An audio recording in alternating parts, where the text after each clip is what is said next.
So in this section, we're going to talk about bisectors, medians, and altitudes, which are special lines involving triangles. We've already talked about some of the bisectors, but we're going to talk about how they are related in triangles. And then the median, the altitudes are new. Perpendicular bisector, which we talked about in the last section, is a line, segment, or ray that passes through the midpoint. Oh boy. The midpoint of a triangle and is perpendicular, and remember this upside down symbol means perpendicular to that side. So if we take a look at the diagram here, we have lines that are going through this triangle. So this guy right here, coming straight down. It's passing through the midpoint because it's cutting the side in half. It has the tick marks there. And it's perpendicular because it has the right angle right there. So with perpendicular bisectors, they cut the side in half and they create right angles. So what we want to look for with perpendicular bisectors are right angles. My goodness.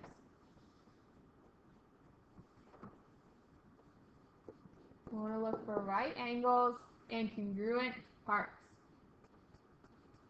or segments. So we're looking for right angles and congruent parts when we're dealing with perpendicular bisectors. An angle bisector is a ray, which we talked about in the last section. It's a ray that divides an angle into two congruent angles.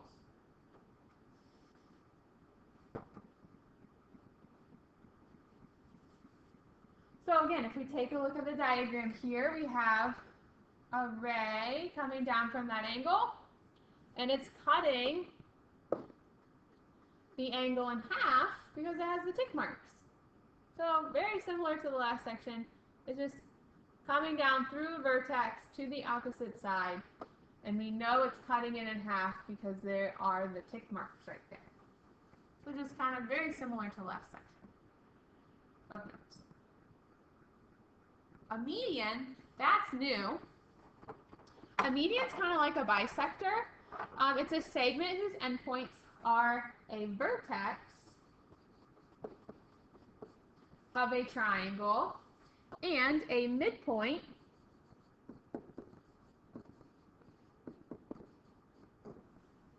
of another. Let me see if it will convert it here to some better. Never mind. Won't let me. Vertex of a triangle and the midpoint of the side opposite the vertex. So if we take a look at this diagram, the median starts at the vertex, it goes straight down, and it hits the midpoint of the opposite side. Therefore, it's cutting that opposite side in half. I also like to think median kind of sounds like middle. So the line is hitting the middle of the side. So what you want to look for with medians is congruent parts or tick marks. With angle bisectors, you're looking for congruent angles. Kind of helpful ways to identify what you have. So median is kind of like a bisector. The two pieces are congruent. An altitude is a segment from a vertex of a triangle, and it drops straight down so that it is perpendicular to a line containing the opposite side. So again, altitude starts at a vertex. It literally drops straight down and is perpendicular to the opposite side. So with altitudes, because it's perpendicular, you're just looking for right angles. It's not cutting anything in half. It's just starting at the vertex, dropping straight down, and making a right angle. That's all an altitude does. So nothing is going to be congruent when we're dealing with altitudes.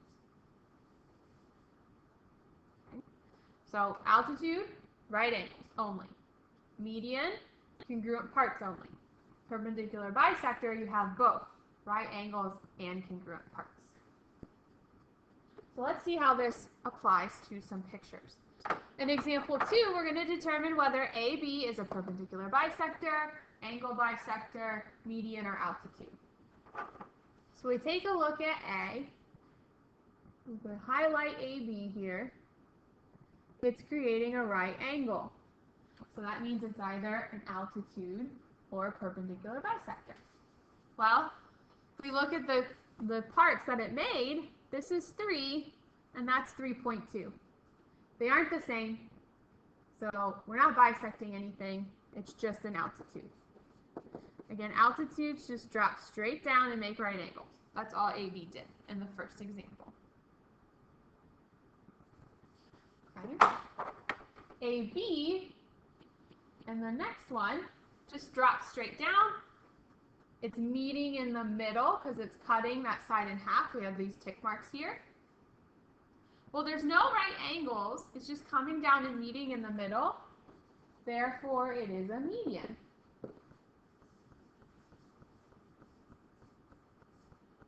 And the last one here, I notice at the top, we have these congruent angles right here.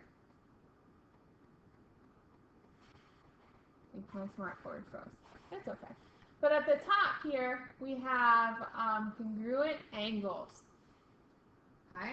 And the only thing that's dealing with angles is an angle bisector. Okay, that segment's coming up, cutting those top angles in half. They have the same tick marks. Therefore, we see we have an angle bisector. So there you go. Now, next one, we're going to apply it to help us solve for x.